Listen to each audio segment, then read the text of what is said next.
son de préstamo, son Biblias de los hermanos que las han dejado y no las leen, pero tienen dueño. Así que cada uno debe de traer su Biblia. Efesios 6:1 dice: hijos, obedeced en el Señor a vuestros padres, porque esto es justo. Con frecuencia los adolescentes dicen: es que esto no es justo. Bueno, lo que es justo es obedecer en el Señor a los padres. Y luego dice el versículo 2: honra a tu padre y a tu madre, que es el primer mandamiento con promesa para que te vaya bien y seas de larga vida sobre la tierra. Es que todo me sale mal. Bueno, ya tienes una razón por la cual todo te sale al revés. Dice: honra a tu padre y a tu madre. Desde luego, este mandamiento no es solo para los adolescentes, este mandamiento es para los viejos también. Y los viejos, los que somos padres, debemos honrar a nuestros padres. Y si no lo hacemos, sabemos por qué las cosas no van bien. Y luego dice: y vosotros, padres, no provoquéis a ira a vuestros hijos. Fijaos que empieza con un mandamiento negativo. No hagáis lo malo. Y es porque la Biblia es correctiva y está corrigiendo lo que es una tendencia en nosotros los padres. ¿Y cuál es la tendencia en nosotros los padres? Provocar a ira a nuestros hijos. Muchas veces los padres nos quejamos porque los hijos son rebeldes, porque los hijos guardan amargura, porque los hijos tienen resentimiento, especialmente cuando llegan a la adolescencia, pero desde chiquitos. Los niños hacen pataletas. ¿Por qué razón? Bueno, este versículo nos recuerda que nosotros tenemos mucha responsabilidad en la amargura y en el resentimiento y en el enojo de los hijos. Dice: padres, no provoquéis a ira a vuestros hijos. Una de las formas en que nosotros podemos provocar a ira a nuestros hijos es demandar de ellos cosas que nosotros no estamos dispuestos a hacer. Es decir, ir al culto, leer la Biblia, haz esto, pero nosotros no estamos dando el ejemplo. Los padres somos llamados a ser modelos de nuestros hijos. Y en realidad ya somos modelos de nuestros hijos. Somos buenos modelos o malos modelos. Debemos de ser modelos de piedad. Pero todas aquellas virtudes que nosotros demandamos que los hijos tengan paciencia, tengan amor, tengan compasión, compartan las cosas, sean dulces y respetuosos, ellos deben de verlo en nosotros también. Y si ellos no ven en el padre el trato cariñoso y dulce hacia la madre, entonces ellos tampoco lo van a tener. ¿Por qué? Porque los padres somos modelos, las madres también. Ahora, dice: padre, no provoquéis a ira a vuestros hijos, sino criadlos. La palabra para criarlos tiene que ver con formarlos. Tiene que ver no solamente con decir: haz esto, sino decir: haz esto y mira cómo se hace, yo te voy a mostrar. Y decir: haz esto y ser consecuente en seguir observando que lo haga. Es un trabajo de toda la vida. Y es un trabajo que nos lleva enfoque, y nos lleva tiempo, y nos lleva energía. Pero es lo que Dios quiere de nosotros. Que estemos encima de los niños, y cuando ellos lo hagan mal, sepamos distinguir con discernimiento si lo han hecho mal por rebeldía, o lo han hecho mal por despiste normal de la adolescencia o de la niñez, o lo han hecho mal por inmadurez. Y muchas veces el provocar a ira a los hijos tiene que ver con castigos desproporcionados sobre ellos, castigos que no están en relación con su acción. Porque la obra es mala, ha roto un plato o no se ha comido la comida. Pero la razón por la cual es lo que el padre debe discernir, porque lo hace. Si lo hace por rebeldía, las consecuencias deben de ser unas, y si lo hace por despiste, las consecuencias deben de ser otras. Y nosotros debemos de saber administrar la disciplina y la corrección dependiendo del niño, dependiendo de la intención, dependiendo de la acción. Muy bien, criarlos, dice, criarlos. No es solamente dar instrucciones, no es solamente dar palabras, no es solamente regañar, es modelar, es decir: mira, así se hace, fíjate bien en mí, cómo se hace. Y en segundo lugar, es estar encima para que lo haga. No simplemente dar un palo cuando estoy de mal humor, sino si hace falta la disciplina, dar la disciplina en el momento que hace falta la disciplina. No solo cuando yo estoy hasta aquí y ya no aguanto más. Porque si estoy hasta aquí, lo que sucede es que la disciplina es desproporcionada. Y es desproporcionada porque es aplicada con ira. Y la ira del hombre, dice Santiago, no obra la justicia de Dios. Estoy siendo injusto con el hijo, y el hijo lo sabe, el hijo lo percibe, el hijo lo guarda, el hijo lo recuerda, y más adelante va a regresarlo. con una palabra o con un gesto o con rebeldía. Entonces la cosa es complicada, y ante esto, ¿quién es suficiente? Nuestra suficiencia, dice el apóstol Pablo, viene de Dios. Para eso necesitamos una correcta relación con Dios. Como en el matrimonio, la única forma de ser buenos esposos y buenas esposas es ser buenos cristianos. La única forma de ser buenos padres es ser buenos cristianos, porque solo Dios da la fuerza para poder hacer lo que Él demanda que nosotros hagamos. Criarlos en la disciplina y amonestación del Señor. Y esto nos llama la atención a lo que debe ser el objeto del padre. El objeto del padre no es que su niño sea listo, famoso, buen atleta. El esfuerzo del padre no es que su hijo quede por encima de los demás y que las vecinas o los vecinos vengan y te digan qué buen hijo tiene. Sino el deseo del padre es que un niño crezca para ser un hombre que ame a Dios, que sirva a Dios y que sobre todas las cosas, aunque lo demás no descuelle, en esto descuelle, en esto destaque, en que él es un hombre que ama a Dios, que sirve a Dios. Criarlo, dice, en la disciplina y amonestación del Señor. Ahora nosotros tenemos que hacer una evaluación y ver si esto es una realidad en nuestra vida. Porque nosotros invertimos tiempo, invertimos dinero, invertimos esfuerzo en llevarlos y traerlos para que ellos destaquen en el desarrollo de habilidades naturales, como puede ser el deporte, como puede ser la música, como puede ser el éxito académico. La pregunta es si yo estoy haciendo el mismo esfuerzo para que ellos destaquen o más, para que ellos destaquen en el aspecto espiritual. Porque estoy muchas veces dispuesto a hacer largos viajes o desvelarme, invertir dinero que no tengo para que él vaya a aquella actividad. Pero estoy dispuesto a que mi hijo participe en estas actividades de la iglesia y hacer ese esfuerzo para que esté presente y se venzan esos obstáculos con la misma determinación para que él crezca en los caminos del Señor. Porque si no, esa falta de esfuerzo o desproporción en el enfoque ya muestra dónde están mis prioridades. Si no estoy dispuesto a hacer por lo menos para que el niño descuelle, destaque y crezca en los aspectos espirituales, lo que estoy dispuesto a hacer para que el niño destaque en otras áreas de su vida, en el desarrollo de talentos naturales y en lo que es su preparación académica también. Es que los niños necesitan desarrollar el cuerpo, es verdad, y los niños necesitan desarrollar sus capacidades mentales, es verdad, pero sobre todo la bendición del Señor estará sobre los esfuerzos físicos y la bendición del Señor estará sobre los esfuerzos mentales o académicos si el Señor se agrada en aquel niño, y el Señor se agradará en ese niño lo mismo que se agrada con nosotros en la medida que nosotros pongamos a Dios número uno en la vida, y eso no se dice con palabras, no se mide con palabras, no se mide con buenas intenciones, se mide con acciones, se mide con decisiones, se mide con inversión. ¿Cuál es el enfoque de la inversión que hago en términos de tiempo, en términos de dinero, en términos de esfuerzo para mi hijo? ¿Qué es lo que tiene prioridad? Ese es el punto. Ahora, desde luego, esto es desproporcionado y esto suena un poco fuera del lugar en el mundo en que vivimos. ¿Por qué? Porque el mundo en que vivimos tiene a Dios excluido, Dios está marginado, Dios está desterrado, Dios está lejos, Dios no está en el centro de las vidas. Y por lo tanto, si nosotros decimos, el niño, el esfuerzo del padre tiene que ver con que el hijo llegue a tener a Dios en el centro de su vida, eso es fanatismo, ¿verdad? Sin embargo, no debe de ser ese nuestro enfoque. ¿Por qué? Porque nosotros somos cristianos, nosotros somos hijos de Dios, y si Dios está en el centro de nuestra vida, se va a manifestar, fijaos bien, si Dios está en el centro de la vida de nuestros hijos. Y si Dios no está en el centro de la vida de nuestros hijos, nosotros tenemos que preguntarnos si Dios está en el centro de mi vida. Porque mi vida es la que va a servir de modelo para Él.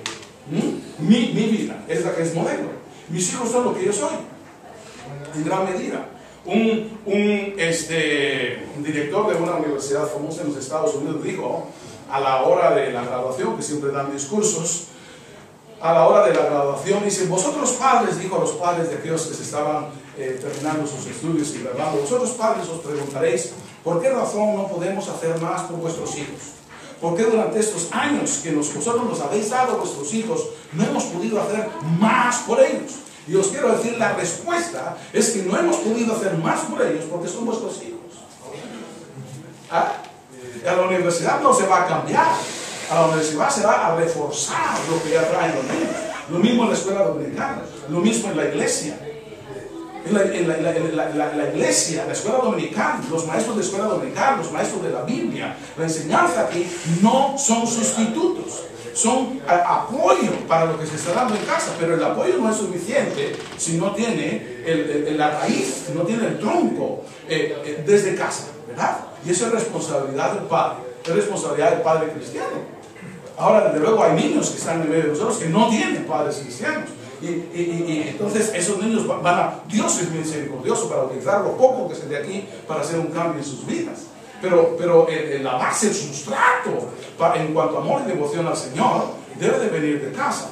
Y si no viene de casa, aquí lo que se da aquí no sirve. Es mejor tener un padre incrédulo y venir a la iglesia, porque se va a aprender mejor, se va a aprovechar mejor, el niño va a aprovechar mejor lo que se le dé en la iglesia viniendo de un hogar incrédulo, que lo que se le dé en la iglesia viniendo de un hogar creyente donde no se practica lo que se predica. ¿Verdad? ¿Por qué? Porque si él está viendo en su casa, estos no son cristianos, el niño que no tiene padres cristianos, y por lo tanto su entendimiento de las cosas espirituales es cero. Pero yo soy cristiano y voy a ir adelante porque soy distinto. El niño que no tiene esos padres tiene otra apreciación de lo que recibe la iglesia. Pero si el niño viene de un hogar cristiano y está viendo un divorcio entre lo que el padre es en la iglesia, lo que el padre o la madre dice en la iglesia y lo que practica en casa, la inversión en términos de tiempo, de esfuerzo y de dinero en casa, él lo ve y él dice, bueno, esa es la vida cristiana, yo puedo vivirlo. Se dice una cosa en la iglesia, pero se practica otra cosa en casa, yo también. Ese es el problema. Y entonces el hijo que viene a la iglesia de un hogar cristiano que no está esforzándose por poner en práctica lo que se está conociendo, aprovecha muchísimo menos lo que se da en la iglesia que el hijo que viene de un hogar incrédulo, de un hogar donde las personas no conocen al Señor y que recibe lo que recibe acá, porque él no es testigo en su casa de ese divorcio y ese desfase. Muy bien, dice, vosotros padres, criadles en la disciplina y amonestación del Señor. Ahora, ¿cómo creamos a los hijos en la disciplina y amonestación del Señor? Vamos a ir a Deuteronomio capítulo 6. Deuteronomio capítulo 6, versículo 4. Deuteronomio 6, 4. Dice, oye Israel, Jehová nuestro Dios, Jehová uno es. Y amarás al Señor tu Dios de todo tu corazón y de toda tu alma y con todas tus fuerzas. Primera cosa para ser un buen padre, un amor por el Señor que sea total, que no sea tibio, como dice en Apocalipsis el capítulo 3, por cuanto ni eres frío ni caliente, si no eres tibio, te vomitaré de mi boca. Pero dice con todo, la fuerza, la energía. Ese debe ser el enfoque. Si yo voy a ser un buen padre y termino en mi corazón ser un buen padre, sobre todas las cosas mi amor por el Señor tiene que ser ferviente. Y si mi amor por el Señor no es ferviente y mi sentir por el Señor no es lo primero y número uno en mi vida, entonces yo no puedo cumplir lo que Dios pide de mí como padre cristiano. Dice, llamarás al Señor tu Dios de todo tu corazón y de toda tu alma y con todas tus fuerzas, y estas palabras que yo te mando hoy estarán sobre tu corazón. Entonces, cuando hay amor por el Señor, la palabra no resbala, la palabra no entra por un oído y sale por el otro. No estamos aquí distraídos, no estamos pensando en la comida que se quedó en el horno, no estamos pensando en lo que vamos a hacer el día de mañana, estamos pensando en lo que Dios me está hablando a mí y su palabra queda en mí, no resbala, no se pasa, sino queda atesorada, pero no para aumentar el conocimiento, sino para aumentar mi devoción al Señor. Estas palabras que yo te mando hoy estarán sobre tu corazón. Dice, y estará sobre tu corazón y las repetirás a tus hijos. ¿Por qué es tan difícil hablar de nuestros hijos la palabra de Dios? Porque pensamos que nuestros hijos nos van a tomar por religiosos. Bueno, la palabra debe de ser constante en nuestra vida. Todas las cosas, las idas y las venidas, llevadas a la escuela, ir al supermercado, hablar, debe de ser oportunidad para recordar a los niños la palabra de Dios. Pero recuérdate que Dios dice esto, pero recuérdate que Dios dice aquello, pero recuérdate lo que el Señor nos enseña constantemente. Pero ¿cómo puedo yo tener la palabra en mi boca? Puedo tener únicamente la palabra de Dios en mi boca si antes la palabra está en mi corazón. Pero para que la palabra esté en mi corazón debe de estar primeramente con el Señor. Es lo que aquí vemos. Dice, y estas palabras que yo te mando hoy serán sobre tu corazón y las repetirás a tus hijos. ¿Cuándo? ¿La repetirás a tus hijos cuando sea tiempo devocional en casa? No dice eso. La repetirás a tus hijos cuando llegue el domingo en la mañana y sea hora de levantarse e ir. Un hermano que conozco cada mañana, domingo en la mañana, primera cosa que hacía es que prendía el radio, y en el radio había música cristiana. Entonces con la música cristiana se levantaban aquel día, el día domingo, y yo le pregunté, ¿por qué razón pones el radio tan temprano? Dice, para que se levanten pensando en el Señor. Pues es fantástico, para que se levanten pensando en el Señor. Pero eso no debe ser solo el domingo, eso debe ser cada día, ese esfuerzo debe de ser cada día, ¿verdad? Y dice, la repetirás a tus hijos, ¿y qué dice ahí? Y hablarás de ellas estando en tu casa. Ahí es el lugar donde se empieza a hablar la palabra del Señor. Hablarás de ellas estando en tu casa y andando por el camino. Ahora digamos cuando andes en el autobús, cuando vayas en el coche, ese tiempo de hablar de la palabra del Señor. Y al acostarte, muy bien, vamos a tener un tiempo para hablar del Señor y meditar en su palabra. Y cuando te levantes, chicos, es hora de meditar en las cosas del Señor. Y las atarás como una señal en tu mano. Tenemos que tener un recordatorio porque esas cosas se nos olvidan. Y estarán como frontales entre tus ojos. Y las escribirás en los postes de tu casa. Antes dábamos aquí, pero ya no es tan barato conseguirlos a la hora de la memorización. Postes, ¿verdad? Con versículos bíblicos. Algunos de vosotros los tenéis, otros saben dónde están escondidos, ¿verdad? Pero todavía puedo ver en algunos hogares de los hermanos, cuando necesito postes. ¿Por qué? Porque queremos facilitar aquí en la iglesia lo que Dios te pide a ti como padre. Queremos que seas un padre. ¿Qué es lo que tienes en las paredes de tu casa? ¿Qué está diciendo a tus hijos lo que ven? Recordamos a aquellos hijos que se hicieron los dos marinos. Y llega el pastor al padre que vivía allá metido en un lugar en el campo, en el centro de los Estados Unidos, y le dice, pero ¿cómo es posible que sus dos hijos hayan resultado marinos? Y le dice, ¿hay alguna explicación para eso? ¿Alguien en su familia? ¿Vienen ustedes de algún lugar cerca del mar? ¿Por qué sus dos hijos están metidos en la avenida? Mire, lo único, no se me ocurre nada. ¿Puede enseñarme la habitación de los chicos? El padre llevó al pastor a la habitación de los chicos y el hombre observó y lo que había enfrente de la cama en la pared era un barco navegando a vela, a toda vela, por el océano.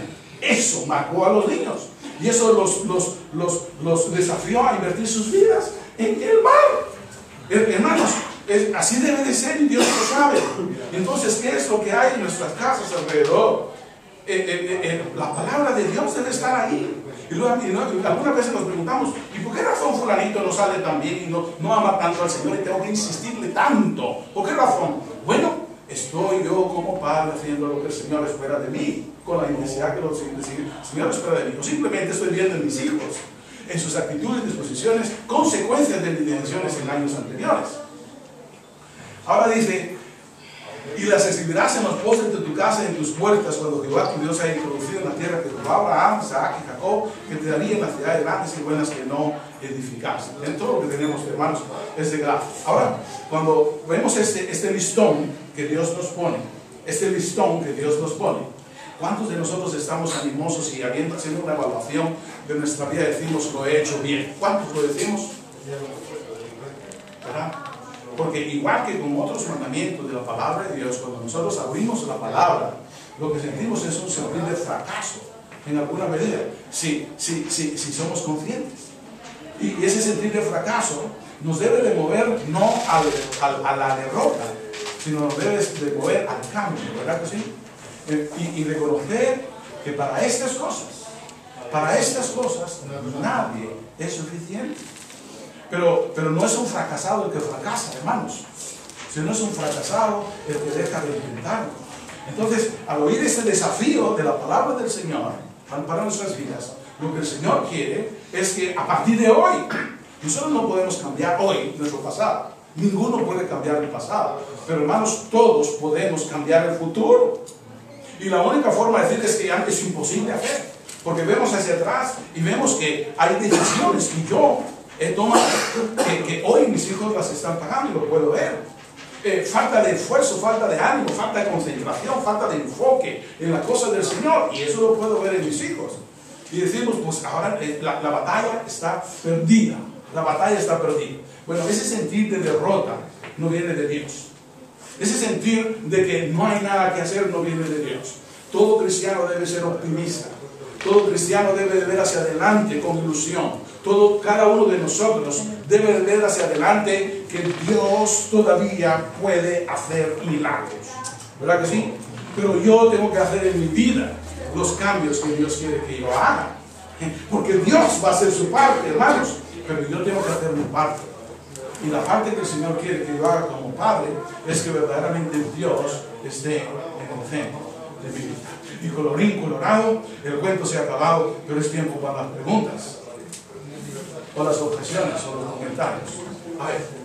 Y cuando, lo digo por mí, y cuando los padres le enseñan a uno algo y uno va viendo que los padres no es el ejemplo y uno va en un camino que no es adecuado. Porque también lo puedo decir por Brian. Yo no soy tacaña ni miserable, por decirlo entre comillas, pero Brian no comparte. Y yo le enseño a compartir y camina. Camina, cuando me da la oportunidad yo le hablo del Señor, ella escucha por aquí, porque no me pone en prisión, pero le salgo por acá. Y mis padres cuando me enseñaron a mí ciertas cosas, yo no más torcida. Sí. Y ellos son muy rectos. Sí, el asunto está en tres cosas en relación con eso. En primer lugar, Brian y Camila vivieron contigo cuando tú no eras creyente la mayoría de sus vidas, ¿verdad? Entonces ellos en alguna medida no han visto esta devoción y este enfoque en el Señor como que Él enseña, en primer lugar. En segundo lugar, nuestra responsabilidad como padres es dar a nosotros el modelo. Y la responsabilidad de Dios es hacer su obra con lo que nosotros aportamos, el material que nosotros aportamos en la vida de los hijos. Pero los hijos todavía son responsables. Y en tercer lugar, que hoy tú no veas un fruto de tu ejemplo en la vida de Camila y en la vida de Brian, no significa que no lo vas a ver. Entonces muchas veces nosotros vivimos en una sociedad de las sopas instantáneas, del café instantáneo, y ahora queremos respuestas instantáneas, ¿no? En la vida de los hijos, paciencia. Dice Proverbios 22:6, Proverbios 22:6, instruye al niño en su camino, y aun cuando fuere viejo no se apartará de él. Cuando Furi se fue de casa y empezó a vivir sola allá en México primero y luego en la universidad, tuvo que ir a renovar su pasaporte guatemalteco al consulado de Guatemala en Houston. Ella vivía varias horas de distancia, hizo el viaje y Gerardo Parkinson muy amablemente consiguió un matrimonio en Houston que la recibiera en casa aquel día, y desde ahí fue, vino, durmió y regresó a la universidad. Pero el hermano en cuya casa se quedó le hizo esta pregunta: Zuri, ¿tú has salido de casa? Sí. ¿Qué cosas han cambiado en la forma en que tú vives y la forma en que tú tomas decisiones desde que saliste de casa, de cuando vivías en casa, ahora que estás fuera de casa? ¿Qué ha cambiado? Y ella, después de analizar un momento, dice: bueno, que ha cambiado poco. Sin embargo, algo ha cambiado. ¿Qué es? Le dice él. Ahora, antes las decisiones las tomaban mis padres. Hoy las decisiones las tomo yo. Entonces, eso me lo contó Gerardo tiempo después, ¿sabes? Y a mí se me llenaron los ojos de lágrimas. ¿Por qué? Porque ella, Dios estaba cumpliendo esa promesa, ¿verdad? Instruye al niño en su camino, y aun cuando fuere viejo, no se apartará de él. Pero la cosa es que estoy instruyendo a mi niño en su camino, ¿verdad? Con ese enfoque que Dios demanda. Porque muchas veces nosotros pensamos: sí, yo lo llevaba al culto. No está diciendo que lo lleves al culto. Es una parte así del todo que Dios quiere del hijo. Dios quiere del hijo desde que se levanta hasta que se acueste en la noche. De mi parte, ese enfoque en la palabra y en el Señor. Entonces, ese es el punto. Pero gracias por la pregunta, amigo. Sí, en relación con esto recuerdo un hermano allá en México cuando éramos jóvenes, todavía me acuerdo.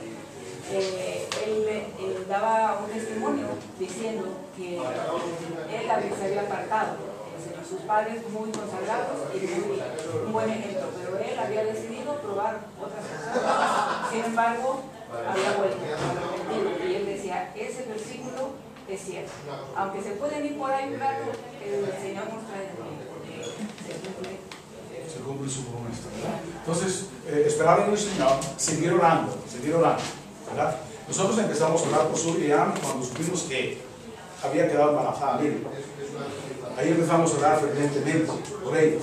Que el Señor las criara en su camino, que el Señor los enfocara en él, acordara de todo mal, y que el Señor proveyese, fijaos, desde antes que naciesen, el cónyuge que tenía para ellos, y que diese sabiduría a sus padres, a los padres del cónyuge que Dios había, para que este niño fuese criado desde niño en los caminos del Señor.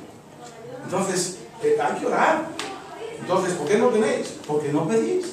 Hermanos, estamos pidiendo por nuestros hijos, ¿verdad? Estamos pidiendo por ellos. Ahora, nuevamente,